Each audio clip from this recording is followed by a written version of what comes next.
In other news, the Minister of State for Disaster Preparedness, Management and Reconstruction, the Honorable Iram Lewis, says while the country has a strong building code, it must be strengthened. Lewis, who addressed the media on the sidelines of the Disaster Recovery Policy Workshop Monday morning, says Hurricane Dorian taught several lessons. He says as the Bahamas looks to build resilience, it must find ways to reduce those risks and address them. Fortifying the code must be done.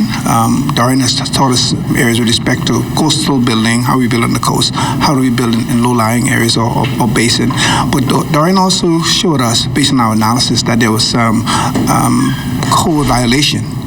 So in addition to fortifying our code, it is very important that we also enforce our code. We know we don't have the capacity within the Ministry of Works to do all of the necessary inspection. So we're intending to partner with private sector, ACE, architect, contractors, and engineers to ensure that once our code is fortified, our code is revised, we can now ensure that it is enforced.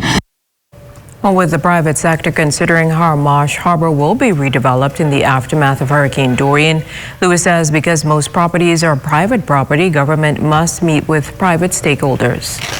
When you talk about redesigning Marsh Harbor, one of the things that immediately comes to mind is that you must shift the town center more inland.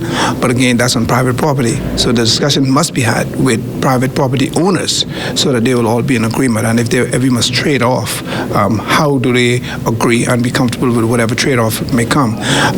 With respect to Marsh Harbor Dock itself, based on the fact that the terminal buildings, the international, the domestic, and administrative buildings right on the harbor itself, so close to the coast, they are now being demolished as we speak, actively being demolished. We will not put those buildings back in those same location. We'll push those away from the seafront, allow us more apron and working space at the harbor itself, and put those in a more elevated area.